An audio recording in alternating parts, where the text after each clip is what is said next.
تمام دوست حاضر ہوئے، کنی سے کہا دسترخوان بچھاؤ۔ جب کنی دسترخوان لاتی ہے، دسترخوان بڑا میلا تھا، گندا تھا، میلا ہو گیا تھا، ٹھنڈی اور سردی کے دن تھے، پاس ہی میں آگ کا لاوا جل رہا تھا۔ حضرت انس نے اس دسترخوان کو اٹھایا اور آگ میں پھینک دیا۔ ساتھی حیران ہو گئے، کہا انس یہ کیا کرتے ہو، یہ تو جل جائے گا۔ فرمایا خدا کی قسم نہیں جلے گا۔ ہاتھ بڑھایا، آگ میں ڈالا، دستر نکالا، میل جل چکا تھا، دسترخوان صاف ستھرا تھا۔ کہا انس یہ تو آپ کی کرامت ہے۔ کہا خدا کی کرم میری کرامت نہیں ہے، بلکہ معاملہ یہ ہے کہ یہ وہ دسترخوان ہے کہ جب سرکار تشریف لاتے تھے میں حضور کی بارگاہ میں دسترخوان کو بچھا دیتا تھا، اسی پہ سرکار کھانا تناول فرماتے اور اپنا دست مبارک اسی دسترخوان سے پوچھ لیا کرتے تھے۔ یہ میرا عقیدہ تھا، جس چیز کو مصطفیٰ کا ہاتھ چھو لے اس کو جہنم کی آگ نہیں جلا سکتی تو دنیا کی آگ کیا جلائے گی۔ یہ رسول کے دست مبارک کا اعجاز ہے کہ جس کو مس ہو جائے۔ اب یہیں سے وقت کہ ایک موقع پہ عبداللہ ابن جابر کہتے ہیں کہ صلح حدیبیہ کا موقع تھا، جب سرکار نے مشرکین سے صلح کر لی تھی۔ ہوا یہ کہ صاحب پانی ختم ہو گیا، صحابہ کی کثیر جماعت ہے، نہ وضو کے لیے پانی نہ پینے کے لیے پانی۔ صحابہ حاضر ہوئے، اللہ کے نبی ہمارے پاس پانی نہیں ہے، نہ وضو کے لیے نہ پینے کے لیے۔ سرکار نے فرمایا کسی کے پاس اگر تھوڑا بھی پانی ہو لے آئے۔ ایک صحابی ایک پیالے میں تھوڑا سا پانی لائے، نبی پاک نے اپنی انگلی مبارک کو اس میں ڈالا اور دونوں ہاتھوں کی انگلیوں کو جب ڈالا، عبداللہ ابن جابر کہتے ہیں جب باہر نکالا تو حضور کی انگلیوں سے پانی کے چشمے جاری ہو گئے تھے۔ فرمایا جس کو جتنا بھرنا ہے بھر لو، جتنا لینا ہے لے لو۔ ہم برتن بھرتے رہے، جتنے پانی کے سامان تھے سب بھر لیے، مشکیزیں بھر لیے اور وہ پانی جاری ہوتا رہا۔ اس حدیث کے ایک راوی جو ہے حضرت سالم بن جعدہ رضی اللہ تعالیٰ عنہ جو عبداللہ ابن جابر کے شاگرد ہیں، وہ کہتے ہیں کہ یہ تو بتائیے کہ آپ اس وقت کتنی تعداد میں تھے؟ حضور کی انگلی پاک سے جو ہے انگشت مبارک سے جو پانی نکلا کتنے لوگوں نے اس کو پیا؟ انہوں نے کہا ہے سالم سنو، قسم خدا کی اگر 1,00,000 بھی ہوتے تو ہمارے لیے پانی کافی ہوتا، لیکن اس وقت ہم 1500 کی تعداد میں تھے۔ کتنا پانی نکلا؟ 1500 لوگوں نے پانی بھی پیا، وضو بھی کیا اور پانی کو اسٹاک بھی کر لیا۔ اور اعلیٰ حضرت نے اسی معجزے پہ فرمایا، کیا کہا؟ اعلیٰ کہتے ہیں کہ نور کے چشمے لہرائیں دریا بہے، انگلیوں کی کرامت پہ لاکھوں سلام۔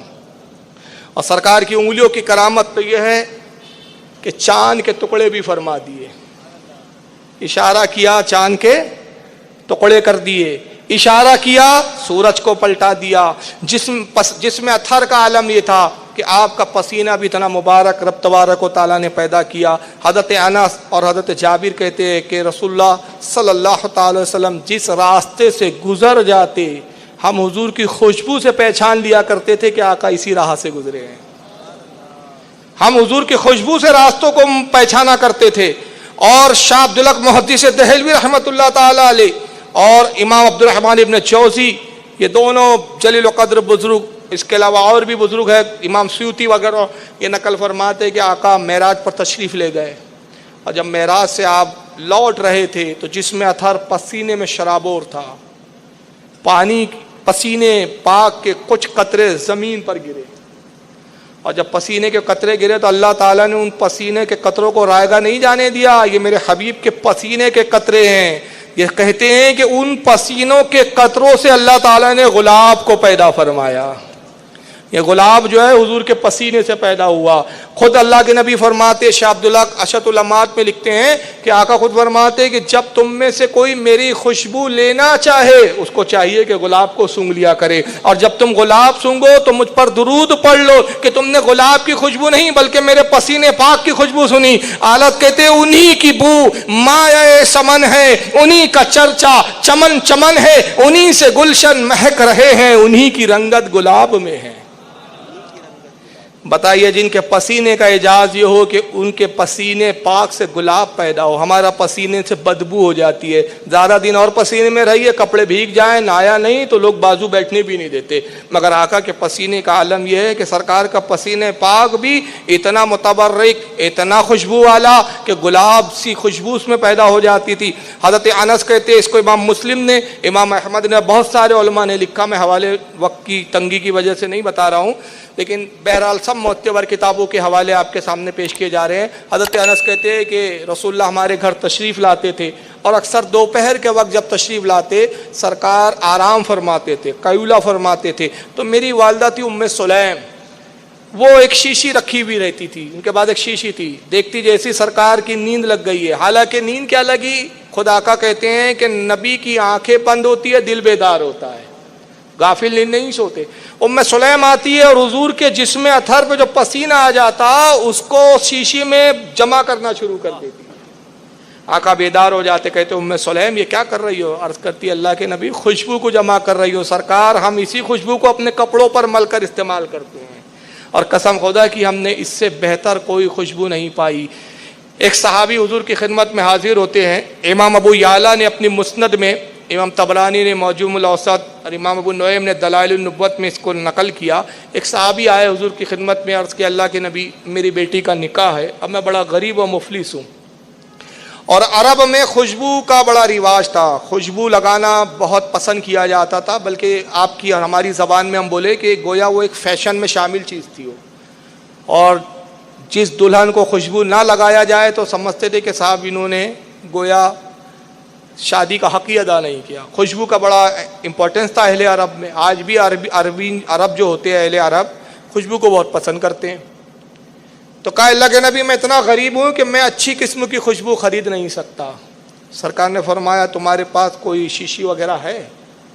وہ ایک شیشی لے کر آئے اور حضور پاک نے اپنے پسینے مبارک کو شیشی میں جمع کر دیا، کہا جاؤ یہ شیشی کو، یہ خوشبو کو لے جاؤ میرے پسینے کو اور دلہن کو لگا دینا۔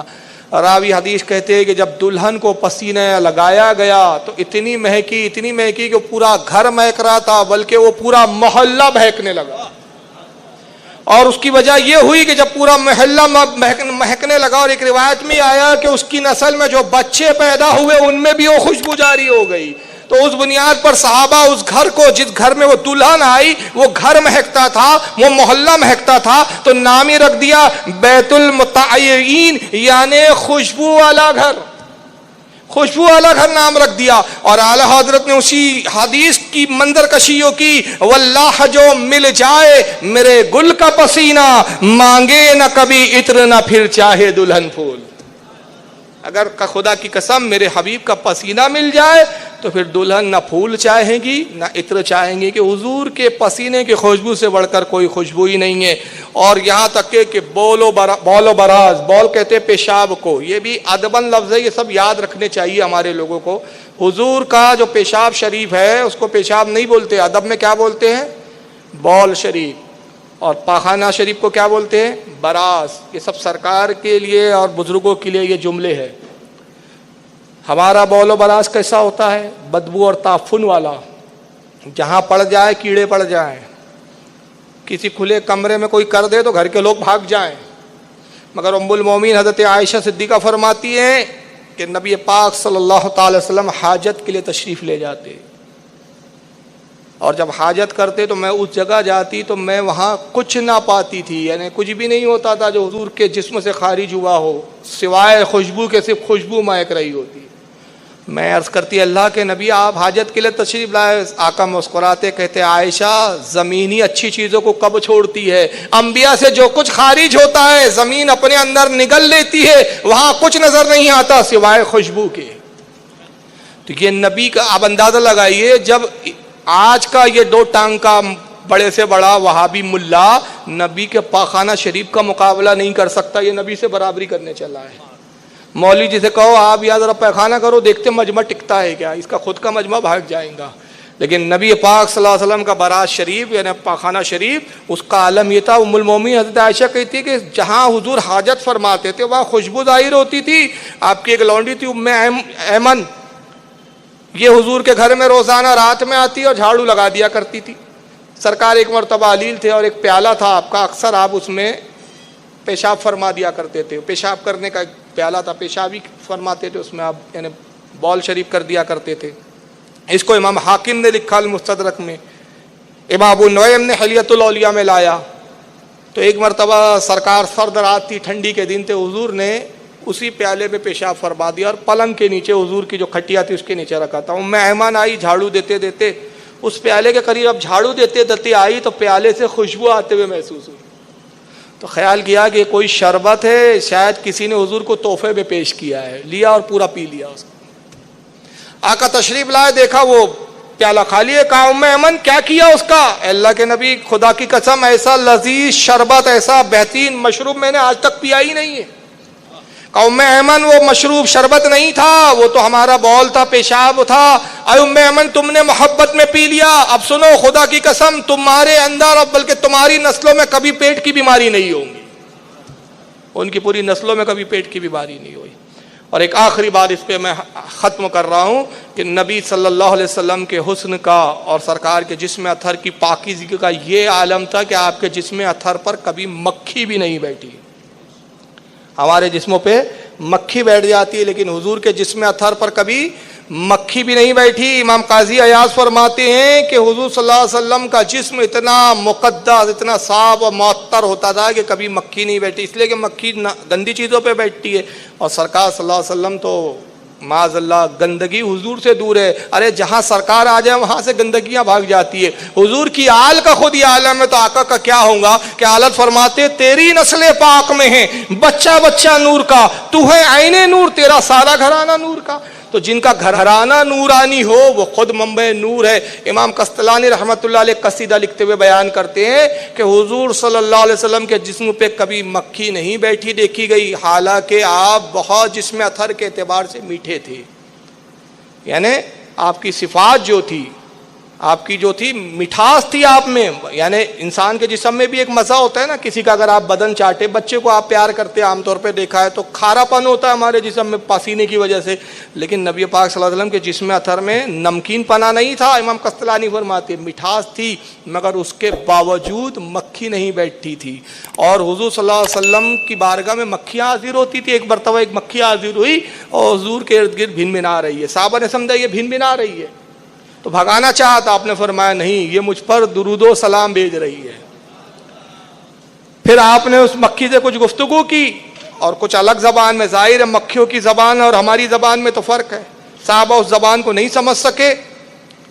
عرض کیا اللہ کے نبی یہ مکھی آپ سے کیا کہہ رہی ہے؟ فرمایا میں نے اس سے سوال کیا کہ جب تم شہد چوستی ہو، پھولوں کو چوستی ہو اور اپنے چھتوں میں آ کے شہد جمع کرتی ہو تو یہ مٹھاس کہاں سے آتی ہے؟ تو مکھی کہتی ہے اللہ کے نبی ہمارے شہد میں مٹھاس نہیں ہوتی. مٹھاس اس وجہ سے ہوتی ہے کہ جب ہم پھول چوستی ہے اور اپنے چھتوں کی طرف آتی ہے تو آپ پر درود بھیجتی ہے. وہ درود کی برکت سے اللہ ہمارے شہدوں میں مٹھاس پیدا فرما دیتا ہے. تو حضور کا ذکر سے مٹھاس آ جائے تو سرکار صلی اللہ علیہ وسلم کا ذکر جب اتنا میٹھا ہے تو حضور کی ذات کتنی میٹھی ہوں گی اور سرکار صلی اللہ علیہ وسلم کا سرافہ کتنا نمایاں ہوگا. تو بہرحال